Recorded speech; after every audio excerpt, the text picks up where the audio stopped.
अस्सलामुअलैकुम, मैं हूं मोहम्मद शुएब। आप देख रहे हैं बातचीत। ऑनगोइंग पॉलिटिकल सिचुएशन क्या है? शहजाद अकबर का चले जाना बेमानी तो नहीं, जाने से पहले क्या हुआ वो कहानी है क्या, ये सुनाएंगे।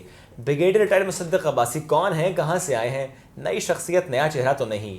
डीजी नैब रहे हैं, खासे मुतहर्रिक रहे हैं। ये पुराने भाई जो दोबारा आए हैं, तो अब एहतसाब के जो मामले की हम बात करते हैं, उस कश्ती की बात करते हैं जो चल रही है। अब कहीं वो कश्ती रोलर कोस्टर तो नहीं बन जाएगी? इस पर करेंगे बात। रिजवान अहमद गलज़ई साहब साथ मौजूद हैं। अस्सलाम वालेकुम। वालेकुम सलाम। रिजवान में ज़रा बैकग्राउंड, लोग सवाल कर रहे हैं, कहाँ से आए, क्यों आए, अब क्यों आए, क्या करते रहे हैं, मौक़िफ़ क्या है, पर्सनैलिटी क्या है, क्या होने जा रहा है? बहुत शुक्रिया शुएब भाई। ब्रिगेडियर मुसद्दिक अब्बासी साहब सरप्राइजिंग तो थे, लेकिन ये मैं आपको बताऊं कि ये प्रोसेस इंटरव्यूज़ का काफ़ी दिनों से शुरू हो चुका था। इंटरव्यू जो हमने किया उससे पहले ये इंटरव्यूज़ हो चुके थे। यानी ये कह सकते हैं जिस वक्त हम इंटरव्यू ले रहे थे कहीं और इंटरव्यू हो चुके थे। एग्जैक्टली। सो शहजाद अकबर साहब की रिप्लेसमेंट ढूंढी जा चुकी थी। Okay. 4 लोगों को ज़राए ने बताया कि इंटरव्यूज़ के लिए शॉर्टलिस्ट किया था। प्राइम मिनिस्टर ने बुलाया। डिप्टी चेयरमैन नैब हुसैन असगर, अजहर सिद्दीक, ब्रिगेडियर ये मुसद्दिक अब्बासी और एक ब्यूरोक्रेट थे। राइट।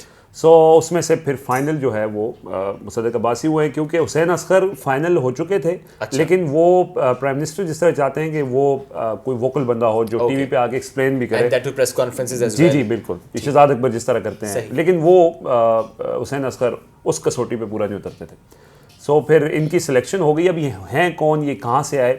जैसे आपने कहा डीजी नैब रहे हैं ये। जी जी। और जो चीज़ इनको कंट्रोवर्शियल बना रही है एक तरह से, अपोजिशन भी जिसके ऊपर एतराज़ कर रही है, ये मुशर्रफ दौर में जब ये ब्रिगेडियर थे इनको डीजी नैब लगाया गया, रिकवरीज़ के ऊपर इनका काम था और बड़े सख्त किस्म के ऑफिसर समझे जाते हैं अपनी रैंक्स एंड फाइल्स में। सही। और इनके जो आसपास के लोगों को ये बताते हैं कि ये अब चीज़ों के ऊपर कॉम्प्रोमाइज़ नहीं करते। और यही एक वजह थी कि मुशर्रफ दौर में इनको कराची से फिर पेशावर ट्रांसफ़र कर दिया गया था, और क्योंकि उस वक्त कुछ पॉलिटिकल पार्टीज़ के ऊपर इन्होंने हाथ डाला था और उसकी शिकायत आई थी। अच्छा। और आपको पता है कि जो बंदा ट्रांसफ़र हो, इसका मतलब होता है कि वो ठीक काम कर रहा है। अच्छा, फिर वो 13 साल तक नहीं रहे। उसके बाद फिर रिटायरमेंट की लाइफ थी, तो उसमें फिर उन्होंने आर्टिकल्स वगैरह लिखते रहे अकाउंटेबिलिटी के ऊपर। बड़ी इनकी एक ग्रिप भी है और बड़ा एक्सटेंसिव एक रिसर्च वर्क भी है। ख़ास तौर पर जो दूसरे ममालिक के अंदर जिस तरह से चाइना ने अकाउंटेबिलिटी का एक मॉडल फॉलो किया, जो सज़ाएँ थी, इनका भी वही मौक़िफ़ है कि चीन की तरह जब तक सख्त सज़ाएँ हम नहीं देंगे तब तक करप्शन पे काबू नहीं पा सकते। उस मॉडल को रेप्लिकेट करना चाहते हैं। ये बड़ा ख़तरनाक होगा क्योंकि डेमोक्रेसी है पाकिस्तान में, और यहाँ पे ऑल्दो की कुछ कोशिशें तो हुई, लेकिन जो सिस्टम है हमारा, अब वो उनको इजाज़त देगा या नहीं देगा। हमारे जो कवानीन हैं, हमारी जो ज़ाहिर है आपको पता है पूरा सिस्टम है, उसके साथ ही चल रहे हैं। आप तो कवानीन से बाहर तो नहीं हो सकते। सो शायद वो मॉडल फॉलो ना हो, लेकिन ये कि सख्त मिजाज हैं, सख्त ऑफिसर हैं, तगड़े फैसले ले सकते हैं। प्राइम मिनिस्टर को इस तरह का बंदा चाहिए। ऑल्दो के अब तो शायद उनकी एज इस चीज़ की इजाज़त नहीं देती, लेकिन ये कि इस उम्मीद के साथ उनको लाया गया है कि जो 1.5 साल बाकी है, इसमें जो एक वादा किया था पीटीआई गवर्नमेंट ने एहतसाब का कि जो लूटी हुई दौलत मुल्क से बाहर लेकर गए हैं वो वापस लेकर आए, क्योंकि आई नहीं। तो वो शहजाद अकबर की परफॉर्मेंस, अगर लोग जो कहते हैं ख़राब है, तो उसकी वजह यही है कि रिकवरीज नहीं हुई। लेकिन वो कहते हैं कि मेरा काम रिकवरीज का था नहीं, कैसे? तो एडवाइजर था, एडवाइस करता था, काम तो इदारा ने करना है। तो अब देखिए, अगर ये समझे हम, तो बात तो वो सही कर रहे हैं। अब अगर वो बात सही कर रहे हैं, करना इन्होंने भी ऐसे ही है, तो फिर सिस्टम बदलने में इनका अहम रोल होगा।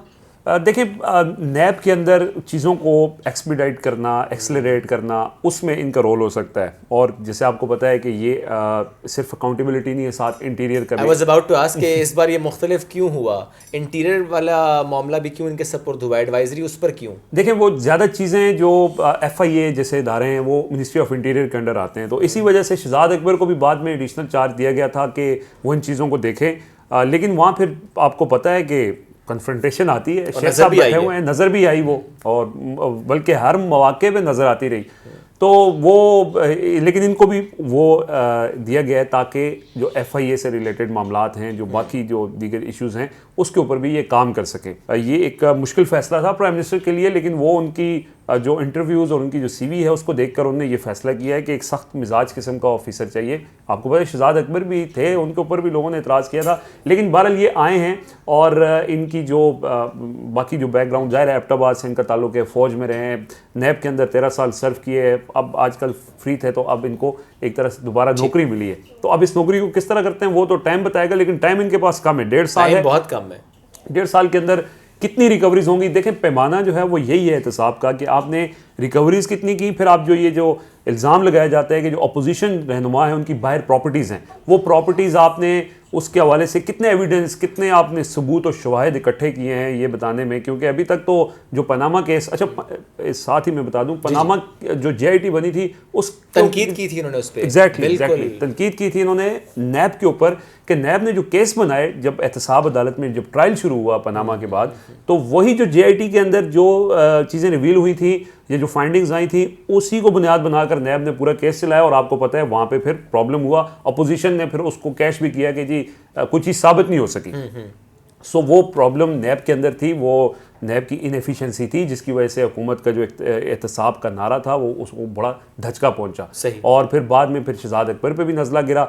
अब ये जो ब्रिगेडियर मुसद्दक अब्बासी हैं ये 1.5 साल के अंदर क्या ऐसी चीज़ करते हैं कि जो 3.5 साल में नहीं हो सकी, वो तो वक्त बताएगा, लेकिन एक सख्त किस्म के ऑफिसर आए हैं। हमें लगता है कि आने वाले दिनों में कुछ मज़ीद जो सियासी तौर पर जिस तरह से कहा जाता था कि नैब के केसेस अगर ख़त्म हो जाएं तो पॉलिटिकल स्टेबिलिटी आ सकती है, लेकिन अगर दोबारा से एक सख्त किस्म का ऑफिसर रिटायर्ड फौजी आपने भर्ती कर लिया है एहतसाब के ऊपर, तो इसका मतलब है कि पॉलिटिकल इंस्टेबिलिटी अभी रहेगी। एक और मामला रिजवान, मार्च में हो रहा है, मार्च ऐलान किया है, PDM मौलाना आ रहे हैं, ऐलान तो हो गया, थोड़ा सा बताएं इसकी इम्प्लिकेशन क्या होंगी, क्योंकि 1.5-2 महीने का टाइम है जिसमें उन्होंने आना है, इजाज़त बज़ाहिर लगता दे दी गई है, एंड पे क्या होगा यू नेवर नो। पहले PDM, फिर कैसे इसका हल है, PTI के बाद बात करेंगे, तोड़ क्या है। अच्छा, मार्च में PDM तो आ रही है, ये डिसाइड हो चुका है, और उसके आने का मकसद आपको पता है कि उन्होंने अपनी इलेक्शंस की तैयारियां करनी है और उसके लिए थोड़ा सा एक वार्म अप मैच खेलना है, गवर्नमेंट पे प्रेशर भी डालना है कि हमारे पास स्ट्रीट पावर है। मौलाना बल्दियाती इलेक्शन जो हैं KP में उसके बाद बड़े मजबूत होकर आ रहे हैं। नून लीग को भी चाहिए कुछ स्ट्रीट मतलब बाहर सड़कों पे निकले और अपने लोगों को निकाल पाएगी नून लीग। बिल्कुल, उन्होंने टेस्ट करना है कि आया हम तैयार हैं या नहीं है, तो निकाल पाएगी। ये इस वक्त जो सिचुएशन है, जाहिर है गवर्नमेंट की जो परफॉर्मेंस है, जो महंगाई की सूरत हाल है, अवाम अगर चाहे तो उनके साथ निकल सकती है, लेकिन अब अवाम निकलना चाहेगी या नहीं चाहेगी ये तो वही वक्त बताएगा। लेकिन पार्टीज़ ने, ये जो अपोजिशन पार्टीज़ हैं वो अब ये चाहती हैं कि हम अगले इलेक्शंस के लिए गेयर अप हों, और उसके लिए जो है वो अब मार्च के अंदर वो मार्च करेंगे। ये तो हो गया PDM का मामला। अब आए ज़रा तोड़ क्या है PTI के पास। देखिए, गवर्नमेंट भी प्रेशर तो होता है कि अपोजिशन जमातें सड़कों पे आ जाएं, तो उसको काउंटर करने के लिए गवर्नमेंट के पास भी एक प्लान है। आपको पता है कि हुकूमत ने ओवरसीज़ पाकिस्तानीज को वोटिंग राइट दिया है और ये उनका बहुत बड़ा क्रेडिट भी है और वो उसको बिल्कुल वो सेलिब्रेट भी कर रहे हैं।